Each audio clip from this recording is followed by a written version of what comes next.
Denamwana. Ah!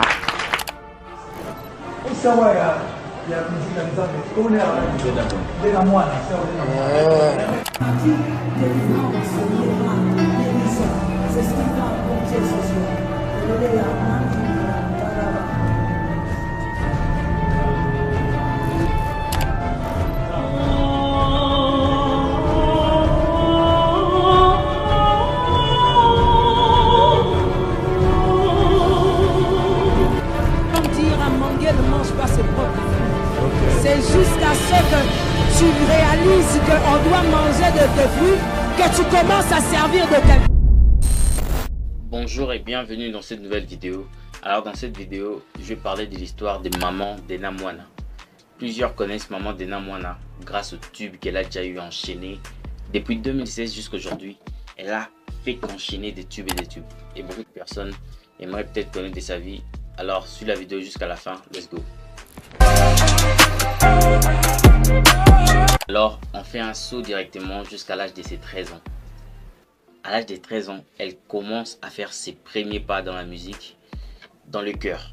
Le chœur, ça veut dire, si tu comprends pas les chœurs, ça veut dire que les personnes qui sont derrière là, tout ça, et elle est en train de chanter dans la masse, à faire de chœur pour un leader. Voilà. Elle a commencé à le faire petit à petit à l'âge de 13 ans. Et c'est par là qu'elle est en train d'exploiter elle est en train d'exploiter petit à petit le milieu musical. En 1998, elle chante dans une chanson d'école, un chant d'école pour les enfants, tout ça. Et elle avait déjà quelques touches, mais c'est encore rien. C'est encore rien de tout ce qu'elle manifeste et de tout ce qu'elle avait comme potentiel en elle. Jusqu'à ce qu'on arrive en 2004, on parle d'un professeur de l'INA. L'INA, c'est l'Institut National des Arts. C'est en Kinshasa, c'est en RDC. Et c'est un professeur qu'on appelle Rigobert Mbila. Elle-même, si elle voit la vidéo, elle se dira comment le petit le connaît. Vas-y, on s'est documenté, nous.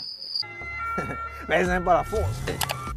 Rigobert Mbila a commencé à l'enseigner petit à petit sur des timbres vocaux. Franchement, tout ce qui est autour de la musique. Et petit à petit, elle a commencé à évoluer. Et c'est en 2006, elle est partie aux États-Unis. Pour apprendre encore plus sur la musique. Et c'est là-bas qu'elle s'est convertie. À la base, elle aimait les chants parce que son père faisait aussi la musique. Mais son père était professeur d'université de l'autre côté. Chose qui lui permettait de vivre à la maison, tout ça. Mais de l'autre côté, c'était un amateur de musique. La musique folklorique. À l'instar de beaucoup de personnes m'appelaient ici. Même certaines chansons de Fali, tout ça. Et c'est par là qu'elle s'est convertie aux États-Unis, dans la ville de Virginie. Elle s'est convertie, elle s'est donnée à Dieu.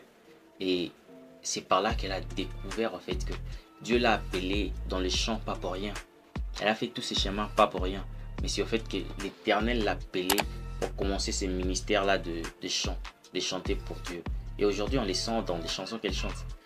Tu écoutes une chanson de Denamwana, tu comprends que il y a la mélodie, c'est parfait. Le studio, c'était là. Et tous les accords, tout ça, on voit, il y a le mixage. Mais il y a un côté très spirituel qu'on peut pas ignorer. Ça veut dire que même si on coupe le beatmaker, on dit que vas-y, laisse avec tes instrumentales d'abord.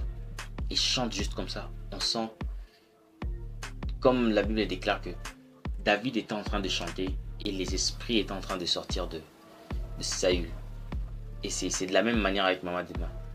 Quand elle chante, tu sens la présence du Saint-Esprit. Et c'est ça l'appel pourquoi Dieu l'a appelée dans la musique.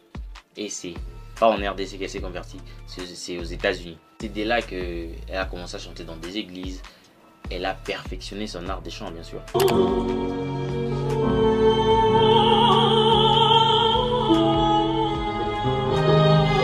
Et c'est en 2009 qu'elle est rentrée en RDC. Elle qui est de l'église Philadelphie, bien sûr. Elle est revenue en 2009 avec un album qu'on appelle Hosanna. Un album bien mixé, un album qui n'a pas pris beaucoup de succès, mais même spirituellement, c'était pas autant qu'aujourd'hui, mais on en retient quand même quelques sons. Mais à chanter, l'Éternel est bon. Bref, c'était pas vraiment de grands succès, mais elle est revenue plus forte en 2016 avec un album qu'on appelle Monene. L'album a cartonné de dingue. L'album a cartonné, franchement, c'était partout. Les chansons qu'on appelle Elombe, ça a vraiment pris du succès d'une manière incroyable. Et la chanson Emmanuel avec El George. Et c'est à cette période-là que El George aussi a commencé à faire, à grow up petit à petit. Parce que les deux étaient dans le même label. Et El George et Mama Dena, ils étaient tous dans l'album du mari de Mama Dena, qui est David Moutali. Je l'appelle bien en plus. David Moutali. C'est ça son nom, je crois. Non, Michel Moutali. Quelle erreur! J'aurais jamais dû le regarder, lui. Rigole pas, rigole pas, rigole pas. Et les deux étaient dans le label de Michel Moutali, qui est le mari de Maman Dena. Et les deux ont fait le featuring qu'on appelle Emmanuel. C'était plus... Au début, c'est le rap ouvert par El George. Et par la fin, on connaît la chanson. C'est Maman Dena qui a encaissé. Et les chants ont vraiment très bien tourné.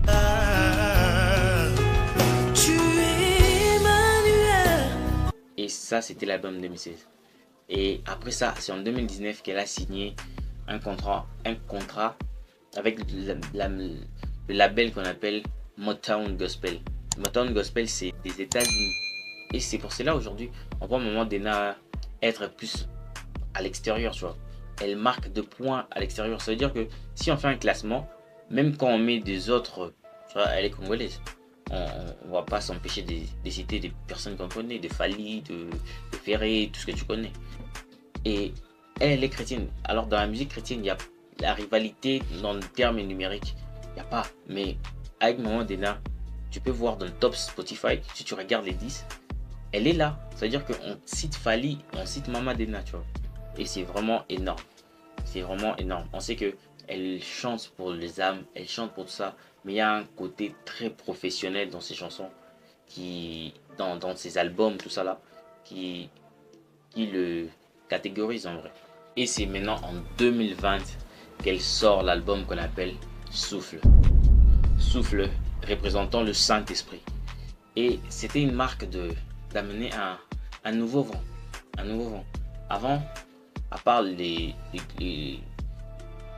groupe Gaël qui chantait la chanson qu'on connaît sur le Saint-Esprit, Moli Momo Santo.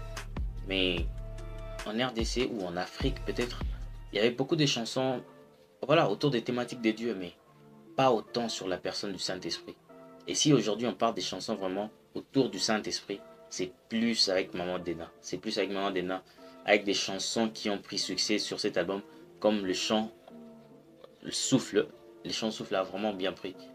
C'était un succès phénoménal. Mais surtout,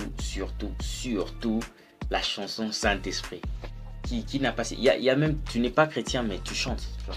Il y a même des sorciers qui ont chanté la chanson Saint-Esprit, tellement que ça avait vraiment pris dans la ville. En RDC, la chanson Saint-Esprit, c'est dans toutes les églises. Ça ne veut pas manquer. Quand on dit on va prier pour le Saint-Esprit, on va mettre la chanson Souffle. Et Souffle et Saint-Esprit. On va mettre la chanson Souffle et Saint-Esprit à la fois directement. Ça peut pas manquer. Et après ça, elle est venue encore mettre une chanson qu'on connaît plusieurs personnes. La chanson Maintenant. La chanson Maintenant lui a encore propulsé. Et elle a chanté ça avec le groupe de Jérémy Surjoil, Dan Luten, plusieurs hommes de Dieu qu'on connaît du Québec, tout ça là. Ceux qui sont autour de la chaîne MC qu'on connaît. Et c'est vraiment là que sa musique a commencé à propulser. Et aujourd'hui, elle vient de faire un grand concert dans le palais du peuple là. La manière dont elle a rempli les personnes, c'est Dieu. C'est seulement Dieu. Parce que les gens sont accros à sa musique et elle est professionnelle, mais elle reste très spirituelle. Et c'est une chance de connaître cette dame, c'est une chance d'avoir cette maman en RDC. Et nous honorons cette grâce. Let's go.